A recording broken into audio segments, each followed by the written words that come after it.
যারা যারা গুরুত্বপূর্ণ আপডেট নিউজটি দেখার জন্য ক্লিক করেছেন, ভিডিওটি দেখতে লাইক দিয়ে কন্টিনিউ করা অনুরোধ জানাচ্ছি। আসসালামু আলাইকুম বন্ধুরা, সকল শিক্ষা প্রতিষ্ঠানের জন্য জরুরি নির্দেশনা দিল মাউসি।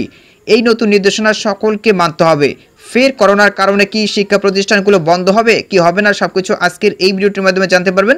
সো অবশ্যই ভিডিওটি প্রথম থেকে শেষ অবধি দেখার চেষ্টা করবেন। তাহলে চলুন মূল ভিডিওটি শুরু করা যাক। প্রিয় বন্ধুরা, মূল ভিডিওটি শুরু করার আগে বরাবর মতো ছোট্ট একটি রিকোয়েস্ট থাকবে, আপনি যদি আমাদের এই পরিবারের নতুন দর্শক হয়ে থাকেন, এরকম নতুন নতুন গুরুত্বপূর্ণ আপডেট নিউজ সবার আগে পেতে আমাদের এই চ্যানেলটি সাবস্ক্রাইব করে রাখুন।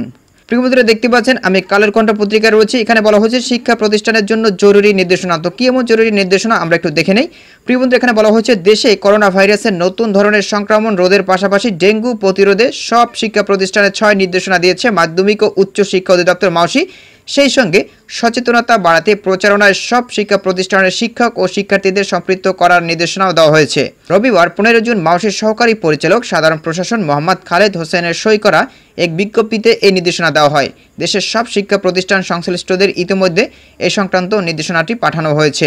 নির্দেশনায় বলা হয়, সারা দেশে করোনা ভাইরাসের নতুন সাব ভ্যারিয়েন্টের সংক্রমণ বৃদ্ধি পাওয়ায় সতর্কতামূলক ব্যবস্থা গ্রহণ এবং ডেঙ্গু সহ মশাবাহিত অন্যান্য রোগ প্রতিরোধের লক্ষ্যে সুপারিশ প্রদানের জন্য ডেঙ্গু সচেতনতা ভবিষ্যতে করণীয় সংক্রান্ত সবার সিদ্ধান্ত বাস্তবায়নে মাধ্যমিক ও উচ্চ শিক্ষা বিভাগ, শিক্ষা মন্ত্রণালয় এবং স্বাস্থ্য অধিদপ্তরের সূত্রত্ব পত্র দুটি এতদার সঙ্গে প্রেরণ করা হলো।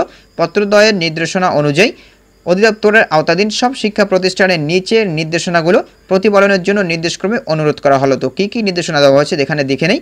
এখানে দেখতে পাচ্ছেন সারা দেশে ডেঙ্গু রোধ প্রতিরোধ সচেতনতা বৃদ্ধির জন্য প্রচারণা কাজে সব শিক্ষা প্রতিষ্ঠানের শিক্ষক ও শিক্ষার্থীদের সম্পৃক্ত করতে হবে।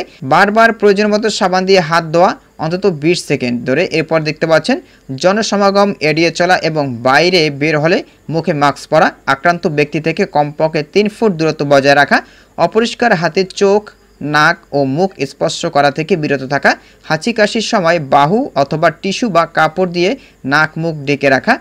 তো প্রিয় বন্ধুরা, এই ছিল মূলত 6টি নির্দেশনা। এই নির্দেশনাগুলো সকল শিক্ষা প্রতিষ্ঠানের শিক্ষক কর্মচারী এবং শিক্ষা প্রতিষ্ঠানের সকল শিক্ষার্থীদের মেনে চলতে হবে। তো প্রিয় বন্ধুরা, এই ছিল মূলত আজকের আপডেট নিউজ। এই বিষয়ে যদি আপনাদের কোনো ব্যক্তিগত মতামত থেকে থাকে তাহলে অবশ্যই কমেন্ট করে জানাবেন। পরবর্তীতে নতুন কোনো ভিডিও নিয়ে আপনাদের মাঝে হাজির। অবশ্যই ভালো থাকবেন, সুস্থ থাকবেন। আল্লাহ হাফেজ।